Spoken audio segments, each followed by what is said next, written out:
Carlotte Payne, Cambridge University. Thank you. Here in Wuhan, China, you have been busy in a lot of different sections of the conference. But let's first start about Africa. You're working in Africa. I've seen a lot of ideas that you brought into the conference about feeding the poor, feeding people from the basics. What do you actually do there?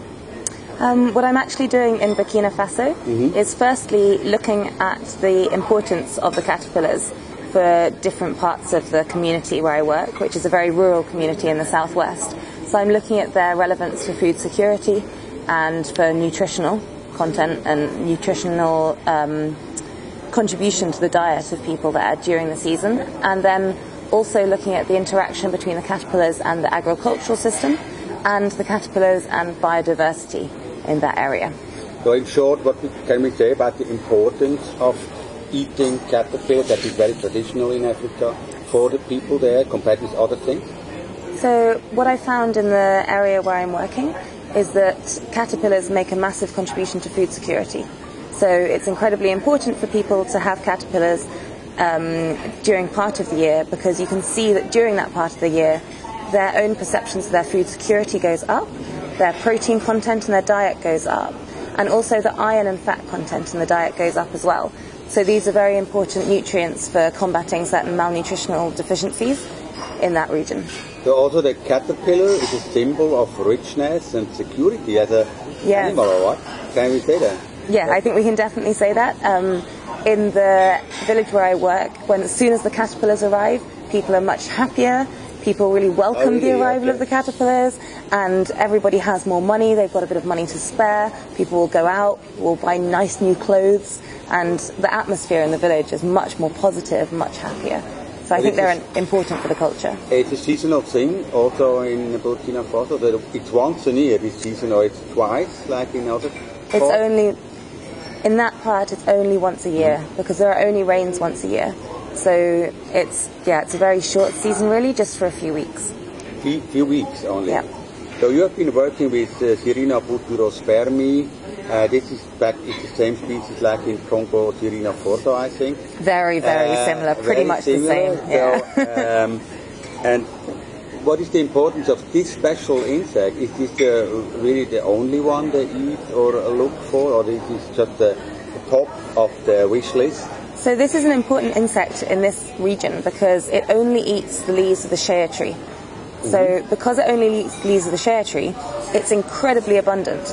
And the reason for that is that the dominant agricultural system in that area is agroforestry, and almost all of the trees in the fields are Shea trees.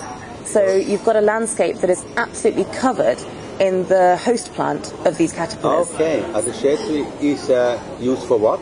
It's used to, the women collect the nuts to make Shea butter, and people also collect the fruits and season to eat the fruits as well. Yeah. So it's important for food, and then the Shea butter is important partly as a sort of source of fat for the family to use in cooking, but particularly to sell to the international market for Shea butter. And they are not cutting down the trees for timber production? Not too much. Because this is a real big problem in the Congo where I'm working, so most of the house plants disappeared. That's why Cirina forto also disappeared, and you have been speaking also to Paul that time. Yes. Had this problem and we thought that we can learn from your experience in Burkina Faso. You also try to think about the domestication of it, how we can agriculturally cultivate this. What did you find out about this? So firstly, in terms of the trees being cut down, that is a slight problem in the area. And part of the reason for this is that ultimately there's two reasons for cutting down the Shea trees. The first is perhaps timber, but the second and more important reason is that if a farmer has a tree in his field, it's going to mean that the crops below the tree are less productive. All right. So you'll get certain farmers who are wealthy enough to buy lots of fertilizer, lots of pesticide. They'll perhaps cut down more of the trees. So that is a problem, and it's particularly a problem to optimize the crops, because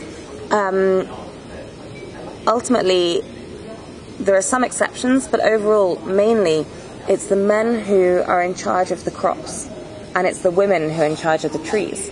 So the women are the ones who collect the shea nuts and who make money, make profits from the shea nuts.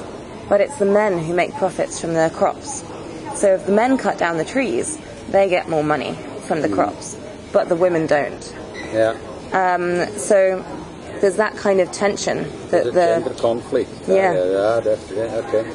That's interesting. That's very interesting. So Yeah. also, there, like everywhere in Africa, it's a woman and children topic, collecting caterpillars and also, or do the males also? The men also collect the caterpillars. Okay. Yeah. Okay. and the men collect the caterpillars, and each person who collects those caterpillars, in most families, each person gets a profit from their caterpillars. So instead of combining all the caterpillars of the family, the man who has this bucket will sell his caterpillars, the woman with this bucket will sell her caterpillars, and they each get their own money from it. So it's also kind of a cash crop? Very there? much so. Because people collect, you can collect up to 11 kilograms, 12 kilograms in one morning. Really? And so, so you okay. can't eat all of those. Okay. So, How you do that? You stand underneath the tree and wait till they come down? You walk from tree to tree. So there's I suppose, a cultural taboo against collecting outside of any hours except from 2 a.m. in the morning until 6 a.m. in the morning. Okay. So at 2 a.m. people will leave their house. But it's completely dark. How do you do that? With a torch. All right. So there's lots of people with solar-powered torches. So they'll make sure that their torch is charged. Just run till 5:30 when it's really? Okay. Yeah. And so... I couldn't believe it the first time I went out at like 2 o'clock in the morning, walking through the fields. There's so many people everywhere. There's all these tiny little pools of torchlight and so everybody's going from tree to tree, shining the torch up and down the trunk and on the ground. And that's also when most of the caterpillars will descend to pupate. So it's a very good time of day to collect them. And it's probably also the perfect time when they really come down because they want to be in the soil before the morning. Exactly, Okay, and there are loads. There are so many. Okay. And you can judge the amount of caterpillars by looking at the canopy of the tree. So you say, this is a good tree because it's eaten up or what? Kind of. Huh? You can guess, as long as you're going, if you go back to the same tree day after day, then you know. Yeah, of course. But if you're in a new field that you haven't been to, it's difficult to tell because some trees may be completely, there's no leaves left, but maybe the caterpillars are moved next door. Because they eat so many of the leaves that sometimes they move before they actually come down. That they crawl through the forest to find another tree. Yeah, exactly. So in Congo, I've seen also a problem that if the caterpillars are cash crops, they do not give them to the children that they need it, and also the women do not eat them because they want to sell them on the market. And the best thing for them, they sell to others, so they have a real problem themselves with nutrition because they have no other cash crop. Is that the same in Burkina Faso? Because in Congo, sometimes it is a little bit like that they have chicken and stuff like that that they should give also to their children, but because it's a cash crop, they do not take it for themselves, they have to sell it on the market. It's kind of a problem. So everybody loves the fresh caterpillars. So when it's caterpillar season, each day they will cook caterpillars and eat them because they collect so many. So you collect 12 kilograms of caterpillars, then you keep sort of 500 grams for your family, sell the rest. It's fine. You don't lose much. But it does impact people in terms of nutrition in one way because, in theory, if you have 12 kilograms of caterpillars, you could dry the caterpillars. Mm-hmm. If you dry the caterpillars, then you can have protein, on a regular basis for your family. Not much. Some people dry the caterpillars, but not usually in large quantities, maybe just a little bit. And so I think, and that's because there's a market for the caterpillars. That they would be better protected against the middleman in the dealer's line if they would be dried, Yeah, that too, because so at different times of year, for example, 4 months after the season, the price of caterpillars goes up right? So if then they dried the caterpillars, then yes, they would be able to sell them at a much higher price. They do not have to hurry so much to sell them. But they do hurry. Okay. And I think it's really because it's an area where people are very poor, and this is the one time of year when suddenly they have lots of money, or they can have lots of money. Yeah. So they do, because, especially, it's also the growing season. So a lot of people will sell the caterpillars, and they'll use the money to buy fertilizer for their crops, seeds. Exactly. Okay. And that's, in the long term, that's going to help them feed their families. So they immediately sell them after they collect them. That's very interesting thing about what do you do with this information now? Are you doing your PhD with that? Yeah, I am doing my PhD with it. So these are the questions that I started asking. And then the other question was, can we help? Like, can we actually develop a way of even getting 2 generations per year? Of trying to farm the caterpillars and that kind of thing. Dormants of the poop of the chrysalis. So, with the information that we've just been talking about now, about the nutritional content of the caterpillars, about their importance for food security, for biodiversity and for crops, that information is stuff that I'm going to go and report back to people. So in November this year, I've got a workshop in the village where all of the people that I did interviews with will get together and we'll talk about what the results were of this study and what people think, what they want to see happening next, and what they would like to do with that information. As for the actual farming of the caterpillars and the experiments we've been doing, that's been really hard. I know. So we did some of those in a laboratory in the University of Ouagadougou, and we also did some in the field, in the village itself. We trained a couple of the local farmers in how to raise the caterpillars, or how we sort of thought might work for raising the caterpillars. And they did a great job, but ultimately the problem with that was the food source, that we got lots of different artificial feeds to try and feed them, and they didn't really want any of them. They spent the only one that really worked at all was mulberry chow. Mulberry? So we got some commercial silkworm feed. Okay. And that worked, but only for about a week. So only for the first instar. And then after that, they didn't want to eat it anymore and they died. So that's been hard, but we're planning on doing those experiments again. But why not do it on the shade tree? So that's what, somebody had done that before, but they'd only done it with crushed leaves mixed into a paste. And it hadn't worked. So, this year, we're planning on repeating all of that, and also using hormones to break the diapause. I know that. We have been talking about that indirectly also. Yeah. So this is what, did there were preliminary tests also with this? To break the wake diapause? Up there are some tests that have been done already. We tried to replicate those this year in the lab, and at the moment the pupae still haven't emerged.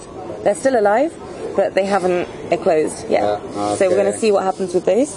When I go back to the UK, hopefully there might be some results. And then with the feeds, we're going to try similar feeds, but mix in some dried shea leaves that have been ground up. There is an artificial diet also for mulberry, silkworms, that is working very well also for other saturnids, mosses. There is a lot of experience, not in the scientific scene, but in the citizen science scene with the enthusiastic lepidopterists at home. So that's an interesting source of information also for our topic. But isn't there in Burkina Faso also a group of other insects, caterpillars that are eaten that could be better suitable for domestication than Cirina fora? Because I think Cirina fora is really difficult. It's really difficult because it's so extremely seasonal and univoltine, and this is so. I was looking in Congo for a multivoltine insect among the ones that are loved by the people. Aren't there any others in Burkina Faso? There's only one other caterpillar that I've been told about. And but I've never seen it at the market. Okay. I've never seen it in the village. Okay. So it's just a rumor. Okay, and I only know the local name. Or a history of the ancestors somewhere. Yeah. So other than that, people eat termites as well. Yeah, of course. But of course, they're very, very seasonal. There's not very many.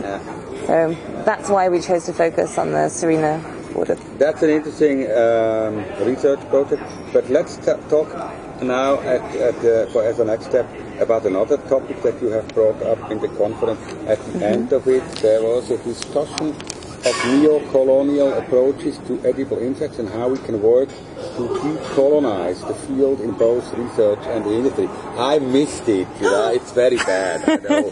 I'm so sorry, but but what is the idea behind this?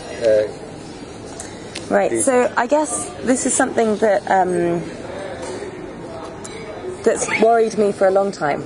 That has been worrying me for a long time. Oh, okay. Worrying you, yeah, right. Because, firstly, the reason that we know so much about different species of edible insect and the importance of edible insects is that those insects have been traditionally eaten by different societies all around the world. However, if you look at the field of edible insects research, and particularly at industry, you see the vast majority of industry and also the most successful, most cited researchers are working in European institutions, in North American institutions. Yeah, that's true. And so it seems to me to be a fairly, and that's why we use the word neo-colonial. And this was a session that I put together with John Kinyuru from Kenya. That's why we use the word neo-colonial, is because essentially it's very easy for a field such as this one to become extremely extractive. So taking indigenous knowledge, taking indigenous know-how and also sort of even technology, and using that without any of the benefits going back to the people who have benefited from it for centuries. And I think that's something that's really worrying. Particularly because the whole incentive almost for a lot of the edible insects field taking off was the FAO report. Now there was an FAO report in 2010 and another one in 2013, and in both of these they mentioned that one of the potential positive impacts of the promotion of edible insects would be a challenge to the wealth inequalities that are inherent in the food system. So by promoting something that has traditionally been something that is used by minority groups such as women and children, but also ethnic minorities, the underprivileged, by promoting this, perhaps it would give those people the power to make a profit to benefit from this resource. And that does not seem to be happening at all. Yeah, but there is. Well, the Nagoya Protocol is an approach to do that. Right. So, but it's interesting, and now I start to understand what you say that we attract a knowledge, and then we make the profit and give it back, like we extract the raw materials like cacao, and then we make a chocolate in Europe, in Switzerland, we make a nice chocolate with it, and then we sell it back to them, like this. Okay. Yeah, it feels a bit like that. And I know it's not it's not the case that it's not true that everywhere is the same. So there are many projects, many collaborations that don't have that approach. There are companies who are working differently, who are definitely trying to challenge those kind of power structures, but it seems like the vast majority are companies that are using edible insects to essentially just continue making profit for already incredibly wealthy countries and companies. Yeah, that's true. So, but how would you like to? What was the outcome of the discussion and the results of it? So, did you find a way how you can organize this cashback flow or whatever it is? So we were actually. The reason for doing the discussion was that although this is something that concerns me and that I've talked to many people about, it's very difficult to come up with solutions. But I thought it was important to get a dialogue and to see if we had lots of people, whether together we could come up with solutions or even just ideas. And it was good because a lot of people came, and we had a panel discussion, and then we split up into groups and discussed, firstly, some of the impacts that sort of colonial ideas, mindsets and structures have on the current industry and field. And then secondly, how we can combat those. In research, some of the things that were brought up were that partnerships need to be truly collaborative, that all researchers need to be acknowledged fully, because that's something that's been problematic in the past. So making sure that the intellectual labour of people from the countries where the insects are found, from the research where the research is done, are being fully acknowledged and credited for their part in the research. And then also trying to make sure that they're not just acknowledged, but also that people who are from countries with an indigenous knowledge of edible insects are instrumental in designing research questions, right? So very often it can be the case, I think, that people from the global north will come into a country with ideas and with funding and say, let's collaborate, let's do this. But then it doesn't comply with the interests of the original community. Right? Exactly. So I think making sure that the original communities are fully involved right from the very beginning, so right with idea generation. But that has to do with education also, with local education, Yeah, absolutely. Yeah. And then with industry, a very similar thing as well, making sure that, particularly partnerships, for example, there are parts of the world, particularly in the global south, where because of the temperature and the humidity, it's more profitable to farm insects. And companies from the global north have the money to do right? So making sure that operations like that are actually, again, truly collaborative and making true equal partnerships with people in those countries, and giving those people control of the technology, ownership of the knowledge that goes with the farming processes. So those were some of the things that we discussed. So the Nagoya Protocol originally was, the idea behind it that the country where an organism originated from gets a part of the money that was created with these organisms in other countries later. So that's kind of a copyright thing for organisms. And I don't know whether this would be like a Nagoya idea also for knowledge, for science stuff, you know. So did you discuss about this Nagoya thing also? Because it's a very big conference, and there are some countries are already part of it, and you have to, if you import an insect, let's say from Africa, we would import Cirina foda, and you have to sign a contract with the country, and if you make $1 billion with Cirina foda next time in Switzerland, you have to give back something to the originator of the organism. So that would be probably also one of these ideas in this direction. That is not something we discussed, but it's something that's really important. You should have been there. So great, thank you so much, Charlotte. It was very nice to talk to you. The other outcome of that discussion is that all of the people who were part of it, we've got an email list, and we're going to try and write a paper with, hopefully it'll be for the Journal for Insects as Food and Feed, but with an outline of what we see as the problems, and then what we see as potential solutions. Okay, so please put me on this list. I will. Thank you. That would be that would be really great. Good luck for your work. Thank you. And hope we meet once in Africa, also in Burkina Faso. Yes. I would like to see, and you or maybe in Congo. To see our project in Kiloeto. Thanks, Charlotte. All right. Thank you.